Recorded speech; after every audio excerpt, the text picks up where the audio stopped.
Sometimes you just need an immersive drama, and thankfully Netflix delivers it.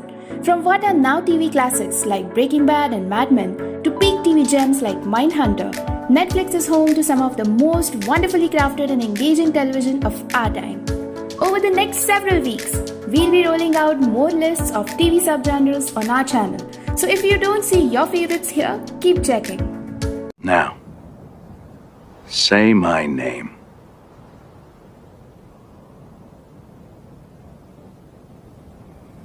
Heisenberg. You're goddamn right. Welcome to Cinematic. In this video, we have the best drama shows on Netflix right now. But before I start, I would like to request all of you to subscribe to my channel and press the bell icon for the latest updates. To start with, we have Ozark. The Netflix original series Ozark is frequently one of the streaming service's most popular shows, and for a good reason. Almost like a backwards version of Breaking Bad, the series opens with Jason Bateman's life falling apart. I believe that you and Wendy can be happy. Save it. I'm not bribing you to make us happy. It's pretty thrilling, packed with twists, and the performances are solid. It's not as tight or as emotionally satisfying as Breaking Bad, but then again, what is? As far as substitutes go, Ozark is solid. Next, Mindhunter. This show is methodical, wildly engrossing, and surprisingly funny, and Fincher himself directs multiple episodes throughout the first 2 seasons, resulting in terrific piece of filmmaking as well. You know, there's a lot more like me. Do you think so? It's an addictive series that refuses to go down easy or well-worn paths, instead of finding brand new ways to chronicle stories that have been told countless times, and as a result offering wholly new insight into human behavior. Oh yeah, it's deliciously entertaining. Now next, Maniac. What do you think is wrong with you? I'm sick. But I don't matter.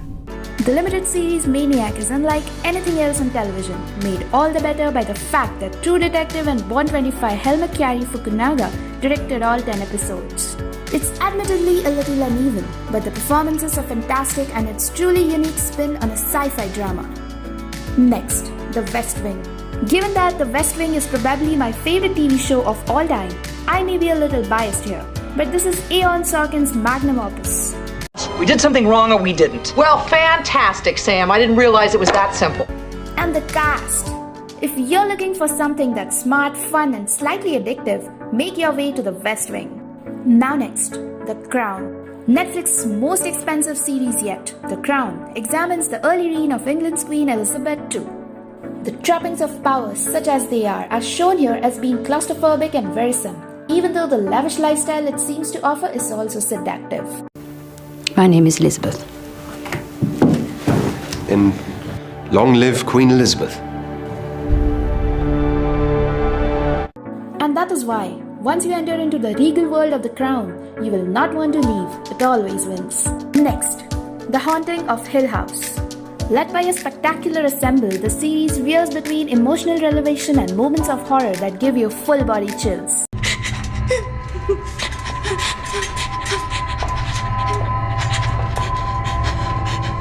It's time to wake up, sweetheart. It's the most moving, honest portrayal of mortality and grief this side of 6 feet under, but it'll give you a whole lot more nightmares. Next, Annie with an E. Even though Moira Walley-Beckett's retelling of Lucy Maud Montgomery's classic Annie of Green Gables, stories lean heavily into the darker side of Annie's orphan upbringing and the bullying she experiences in school once she gets to Prince Edward Island. Annie with an E is a happy one. Did you forget what you wanted to say? And in case you forgot, yes, dramas can be joys. Next, Hap and Leonard. Each season is a complete story like the novels that tackle very different tales, making it an easy and satisfying binge. Read you on again? Just try. The show walks a difficult line in each of its brisk 6-episode seasons, balancing humor and heartbreak as its heroes, villains, and the gorgeous landscape all pop colorfully off the screen. And now, we have Breaking Bad. It's entirely possible that Breaking Bad will go down in history as the most influential TV drama ever. Who are you talking to right now? Who is it you think you see? But as the story wears on and the obstacles arise, Walter White morphs into something far more dangerous and terrifying. Or was it always there, bubbling under the surface? Next, Halt and Catch Fire. It's such a shame that more people didn't watch Halt and Catch Fire. It premiered on AMC back in the summer of 2014 and wound up running for 4 seasons. These companies won. Why shouldn't they be rewarded? Computers could be more. They should be more. Even though critical praise has been sky high, especially for seasons 2, 3 and 4, the ratings were not. So I must insist that you take to Netflix to watch this underrated gem. Now next, The Assassination of Gianni vs. American Crime Story. It is not the show you think it is. The limited series was marketed as a show about glitz, glamour and fame, but in reality it's an American psycho-esque portrait of a spree killer that haunts in on issues relating to homophobia and self-hate. Your parents.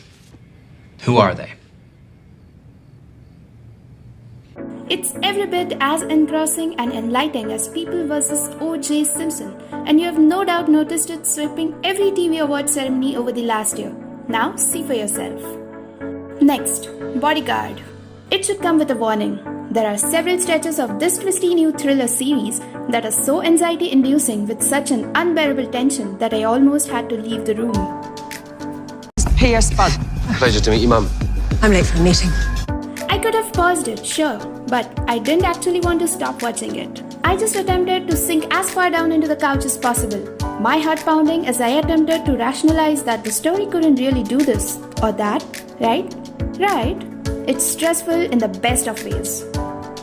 Now next, Narcos Mexico. Whether you've seen Narcos or not, it's not hard to understand and be compelled by the world of Narcos Mexico, which immediately introduces its opposing forces and sets the stage for their eventual clash. Me voy para Colombia. ¿Viste, loco? Oh, el negocio está cambiando y tenemos que cambiar con él. The series doesn't glorify the drug lord lifestyle so much as paint it as an epihemal, cautionary tale for all involved. Next, Rectify. Why do you hate him so much? I don't even know him. Hell, that's part of the problem.